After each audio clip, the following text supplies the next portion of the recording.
Students, आज हम संस्कृत में 3rd नंबर का चैप्टर यानी कि सुभाषित करेंगे। सुभाषित का मतलब तो पता है ना, हमने 6 में भी कर लिया है, जिसमें से हमें अच्छे ज्ञान प्राप्त हो ऐसे श्लोकास। आपको बता देती हूँ कि ये श्लोका आपको सेमेस्टर के एग्जाम में कंप्लीट श्लोका में आएंगे, तो आप लोग इनको बाय हार्ट कर देना और अपनी नोट में 3 टाइम लिख देना। सेमेस्टर के एग्ज़ाम में आएंगे, इसलिए हम अभी से लिख लेंगे। तो आज हम इसके श्लोक गायन के साथ साथ श्लोक समझौती भी करेंगे। फर्स्ट है, पृथिव्यां त्रीणि रत्नानि जलमन्नं सुभाषितं मूढैः पाषाणखण्डेषु रत्नसंज्ञा विधीयते।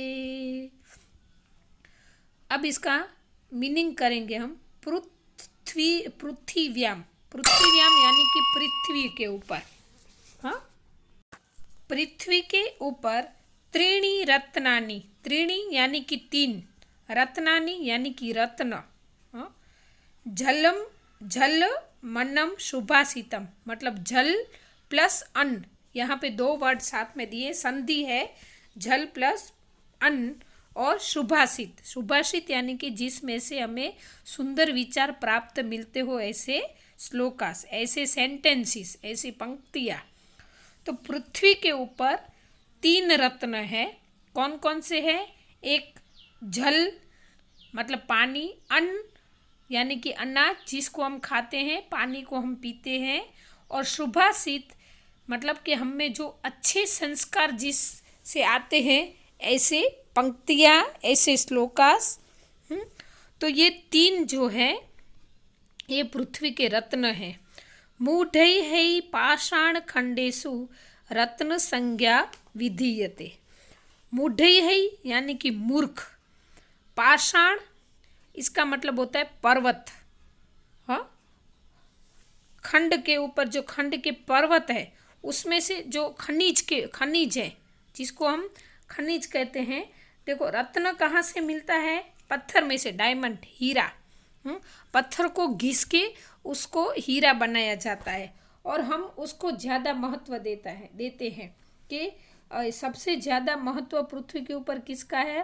तो डायमंड का है, हाँ, कोहिनूर हीरा ऐसे हम बोलते हैं।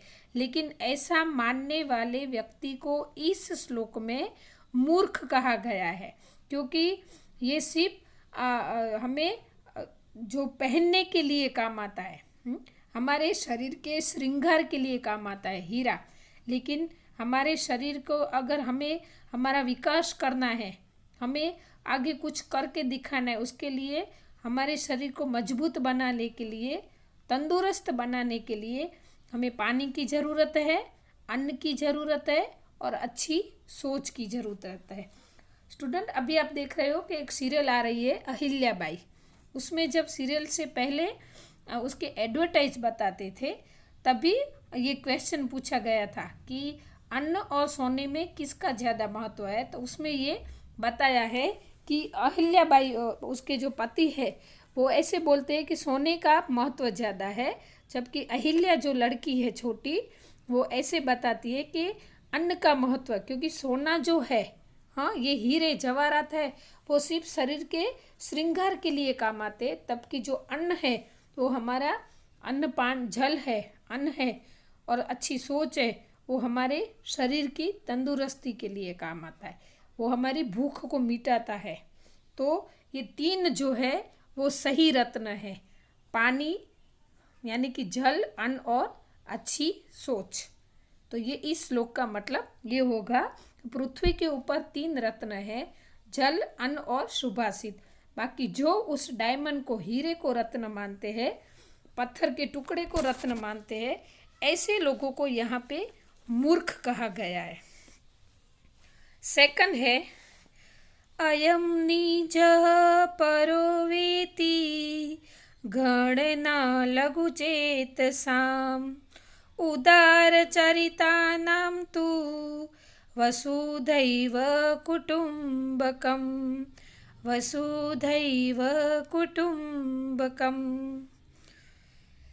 इस श्लोक का मतलब है अयम निज परो वेति घण न लघु चेतना। अय निजम, अयम मतलब ये, निज मतलब मेरा है, ये मेरा है।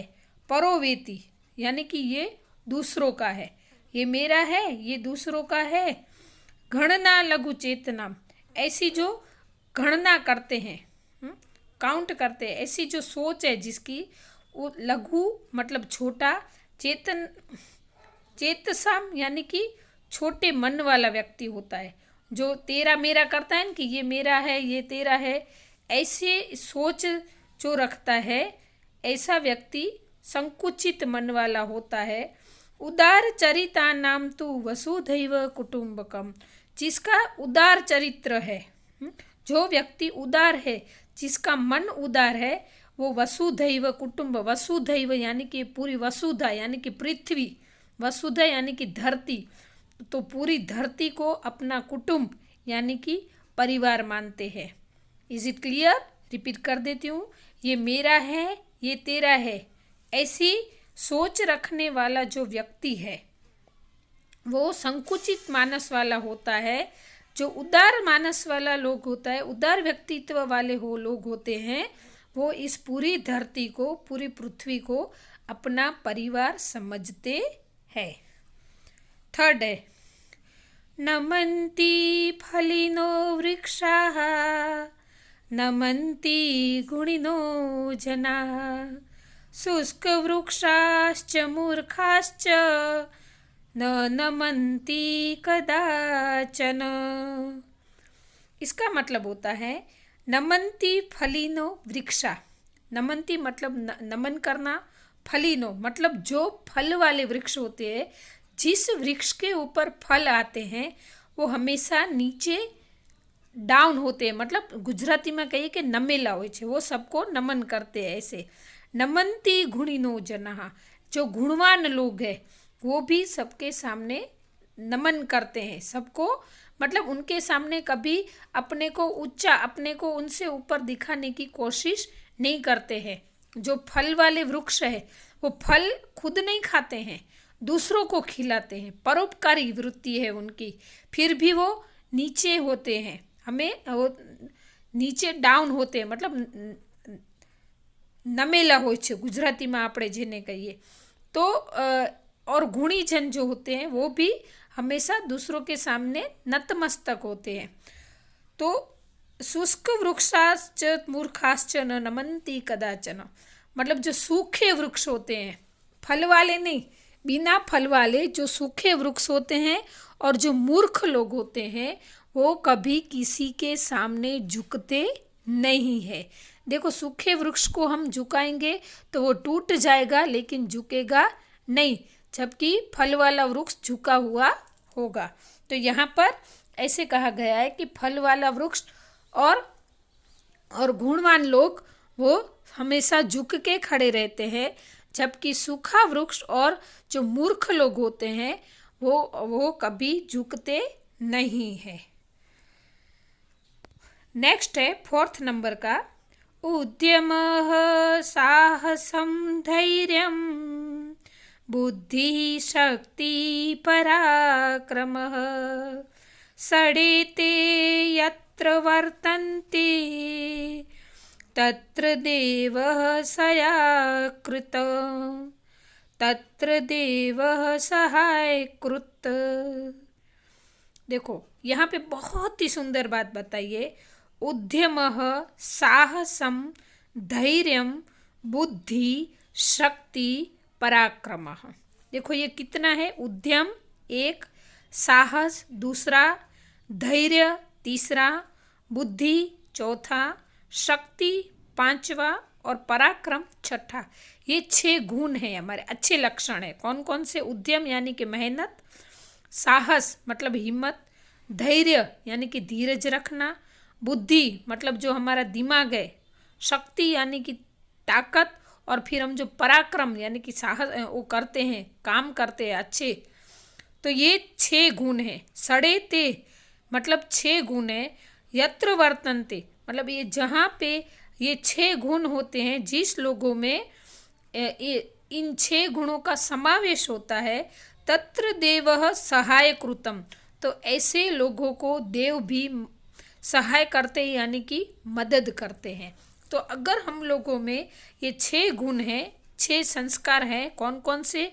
उद्यम, साहस, धैर्य, बुद्धि, शक्ति और पराक्रम। अगर ये 6 लक्षण हम में हैं तो खुद देव यानी कि भगवान हमारी मदद करते हैं। आया समझ में? नेक्स्ट है 5th नंबर का, उद्यमेन हि सिद्ध्यन्ति कार्याणि न मनोरथैः न हि सुप्तस्य सिंहस्य प्रविशन्ति मुखे मृगाः। इसका मीनिंग होता है उद्यमेन हि सिद्ध्यन्ति। उद्यम यानी कि मेहनत। अगर हम मेहनत करेंगे तो ही हमें उसका सिद्ध्यन्ति यानी कि सिद्धि प्राप्त होगी, या तो हमें उसका फल प्राप्त होगा। कार्याणि न मनोरथे, मतलब बिना मेहनत किए हमें कोई भी कार्य में या कोई भी हमारी मन की इच्छा में पूरी नहीं होती है। उसके लिए हमें हमारे काम पूरा करने के लिए, हमारी मन की इच्छा पूरी करने के लिए हमें कठिन से कठिन परिश्रम करना होता है। यहाँ पे दृष्टांत दिया है, नहीं सुप्तस्य सिंहस्य प्रविशन्ति मुखे मृगा। नहीं मतलब नो, सुप्तस्य मतलब सोए हुए, सिंहस्य मतलब सिंह के मुख में, सिंहस्य मुखे मतलब सिंह के मुख में, प्रविशन्ति मुर्गा मतलब सिंह है, जो लायन है, वो जंगल का राजा है, लेकिन फिर भी उसको जब भूख लगती है तो शिकार करने उसको खुद को जाना पड़ता है। ऐसा कभी नहीं होता है कि वो सोया हुआ होता है और खुद मृग या तो और कोई जानवर उसके पेट में चला जाता है, उसके मुंह में चला जाता है। ऐसा कभी होता है? कभी नहीं होता है। अगर हम मेहनत करेंगे, अगर हमें ज़रूरत है तो उसको प्राप्त करने के लिए हमें खुद को मेहनत करनी पड़ेगी। हाँ, क्योंकि मेहनत करेंगे तो ही उसका फल हमें प्राप्त होगा।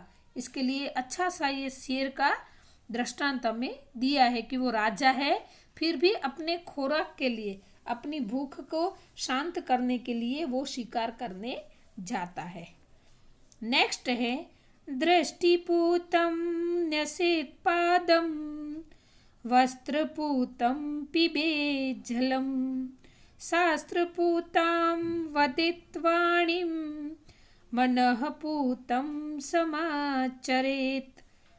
इसका मतलब होता है दृष्टिपूतं न्यसेत् पादम, मतलब हमें पाद यानी कि पैर, हमें आगे दृष्टि यानी कि आँख, हमें आँख से यानी कि नज़र से देखकर पैर रखना चाहिए। हम कहीं पे भी चलते हैं तो हमारी नज़र जाती है, यहाँ पे देखो हम चलते हैं, अगर कुछ कंकर बड़ा सा पत्थर होता है तो हम हट जाते हैं।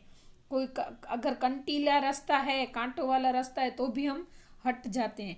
तो हमेशा हमें आँखों से देखकर चलना चाहिए। वस्त्रपूतं पिबेत् जलम। स्टूडेंट, आपको पता होगा कि मम्मी जब मटके में पानी भरती है तो उसके ऊपर कपड़ा पहले रखती है। हाँ, उसके बाद उस कपड़े से पानी को क्लीन करती है। जो गुजराती में जिन्हें घरણું કહેવાય, पानी गाड़ीने पीवू જોઈએ। तो वो जो वस्त्र से गला हुआ पानी होता है ना, वही पीना चाहिए। क्योंकि छोटे से छोटे इंसेक्ट उसमें होते हैं, या तो कोई भी ऐसी जो कचरा होता है वो उस वस्त्र में अटक जाता है और हमें क्लीन पानी पीने को मिलता है। तो इसका मतलब होता है आँखों से देखकर हमें पैर रखना चाहिए और वस्त्र से गला हुआ पानी हमें पीना चाहिए। शास्त्रपूतं वदेत् वाणी मनःपूतं समाचरेत्, मतलब जो शास्त्र से शुद्ध की हुई वाणी है, ऐसी वाणी, और मनःपूतं समाचरेत् मतलब मन से जो पूतम यानी कि पवित्र, जो मन से हमें पवित्र लगता है, ऐसा ही कर्म, ऐसा ही कार्य हमें करना चाहिए। समझ में आया? आँखों से देखकर पैर रखना चाहिए, वस्त्र से गला हुआ पानी पीना चाहिए। शस्त्रों में जो बताई गई है, शास्त्रों में, सॉरी शस्त्र यानी कि हथियार हो जाएगा, तो शास्त्रों में बताए गए सुंदर जो गुण है उसकी वाणी बोलनी चाहिए और फिर मन से पवित्र लगता है वो कार्य करना चाहिए, तो ही हमारा जीवन सफल होगा। तो स्टूडेंट्स, ये बहुत ही अच्छे संस्कार इसमें से हमें मिलते हैं, इसलिए तो इसको सुभाषित कहा गया है। तो अभी हम ये सुभाषित यहाँ पे पूरे होते हैं, नेक्स्ट वीडियो में मिलेंगे।